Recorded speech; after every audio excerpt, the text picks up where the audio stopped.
Meus irmãos e minhas irmãs, paz e bem. Nessa semana nós escutaremos, de hoje até o sábado, o profeta Amós. São 6 dias que nós vamos ter o resumo deste livro, que é o profeta escrito mais antigo na Bíblia. Antes dele nós temos outros profetas, mas que não deixaram um texto escrito. E ele mesmo vai se apresentar ao longo dessa semana, que é um vaqueiro que cuida da plantação de sicômoros, que era uma fruta de tão amarga que precisava de ter um tratamento para que ela fosse depois comestível para o gado. Este profeta, ele é colocado entre os profetas menores. Menores porque são 12 profetas que deixaram um livro muito breve, e ao passo que nós temos outros profetas que são os maiores por causa do livro que é grande.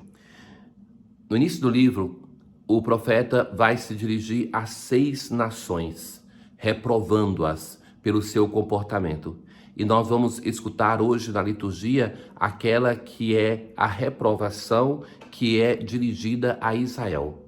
Israel ouvia aquilo que o profeta dizia contra as outras nações e estava tudo bem, mas ele é muito mais duro contra Israel, que vai dizer: para este povo o Senhor deu a sua lei e ele deve ser muito mais cobrado porque ele foi mais infiel do que os outros povos. Pelos 3 crimes de Israel, pelos seus 4 crimes, não retirarei a palavra, porque eles vendem o justo por dinheiro.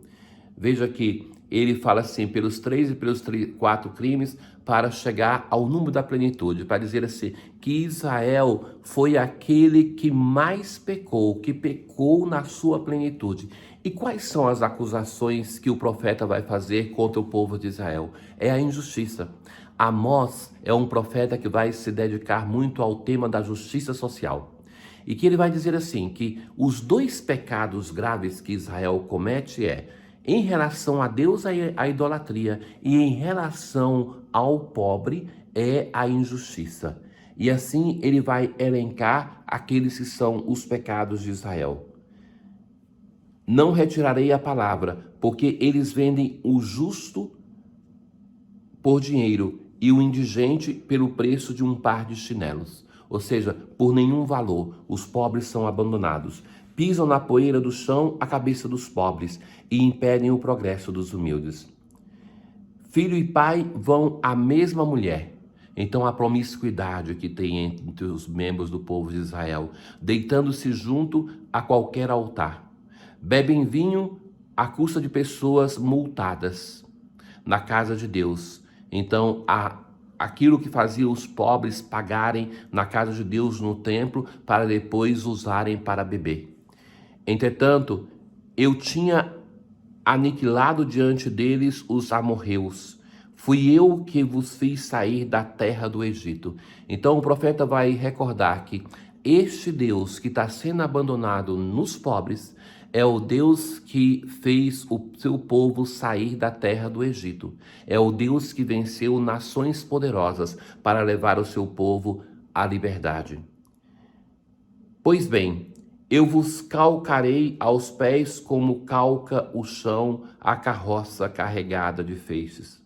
O mais ágil não conseguirá fugir, o mais forte, o valente, o arqueiro, o corredor veloz, o cavaleiro, o mais corajoso dentre os corajosos fugirá nu naquele dia.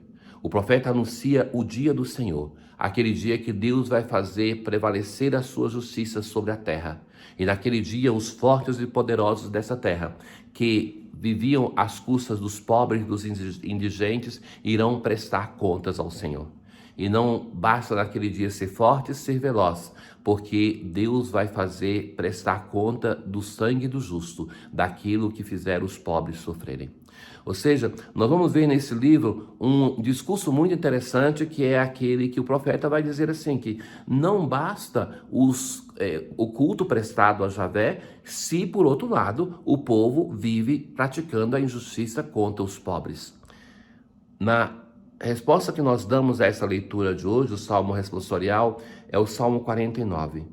E é um salmo que vai refletir justamente sobre isso, falando para o povo de Israel. Como é que ele ousa prestar um culto a Deus se carrega uma mão cheia de injustiça? Como ousas repetir os meus preceitos e trazer minha aliança em tua boca? Tu que odiastes as minhas leis e deste as costas às palavras dos meus lábios.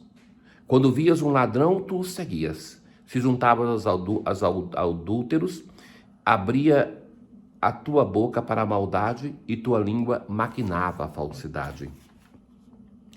Assentado, difamavas teu irmão, diante disso que fizestes, eu calarei? Acaso pensas que eu sou igual a ti? Então, mais na frente, vai dizer assim: quem me oferece um sacrifício de louvor? Este sim é que me honra de verdade. A todo homem que procede retamente, eu mostrarei a salvação que vem de Deus. Então, o Salmo vai insistir no tema da leitura para dizer assim: não me bastam os teus holocaustos, sacrifícios e oblações. O que eu quero é um coração justo, misericordioso, um coração que se compadece com o pobre, com o oprimido, com o sofredor. Hoje, nós, depois de termos escutado nesses dias o Sermão da Montanha, nós vamos escutar o capítulo de 8 a 10, que são a narração de 3 grupos de milagres que são interrompidos com um discurso de formação dos discípulos. Hoje nós vamos escutar justamente desses capítulos a primeira parte de formação. Naquele tempo, vendo a multidão ao seu redor, Jesus mandou passar para outra margem do lago. Então Jesus está no mar da Galileia e nós vamos ver muitas vezes Jesus passar de um lado para o outro. E de um lado estão as cidades que conhecem o Antigo Testamento, as cidades de tradição hebraica. Do outro lado nós temos 10 cidades pagãs, fundadas pelos povos pagãos, e ali também Jesus vai atravessar e vai ali anunciar o reino de Deus. Então o mestre da lei aproximou-se e disse: Mestre, eu te seguirei aonde quer que tu vás. Diante de uma promessa dessa, e veja só que é um mestre da lei, alguém que é formado, alguém que tem cultura, Jesus vai advertir: as raposas têm suas tocas e as aves do céu têm os seus ninhos, mas o Filho do Homem não tem onde reclinar a cabeça. Jesus, nessa primeira manifestação ao povo que o escuta, aos seus que podem ser depois os seus discípulos, Jesus usa um título messiânico, Filho do Homem, que é aquele que Jesus mais se atribui, praticamente é o único que Jesus usa. E Jesus vai usar isso a partir de uma tradição do Antigo Testamento, que essa expressão Filho do Homem tem 2 sentidos. É para dizer homem, para dizer assim, que é um ser frágil. Então, que não é um Deus, que é um homem. Então, o profeta Ezequiel usa muito esse sentido da fragilidade humana para esse título. Mas nós temos também na literatura apocalíptica do Antigo Testamento que este título em Daniel é usado para manifestar a glória. Então, Jesus usa nesses 2 sentidos. Um que era bem aceito pelos seus contemporâneos, que era a manifestação de glória. Mas tem um outro sentido que é anunciado por Jesus, que é uma novidade. Um Messias que é anunciado na sua fragilidade. E que Jesus assim começa a preparar os seus discípulos ou os seus futuros discípulos para o escândalo da cruz. Aonde ele vai mostrar que é o Messias a partir do sofrimento, a partir da fragilidade da cruz. Um outro dos discípulos diz a Jesus: Senhor, permite-me que primeiro eu vá sepultar meu pai. E Jesus vai dizer: segue-me e deixa que os mortos sepultem os seus mortos.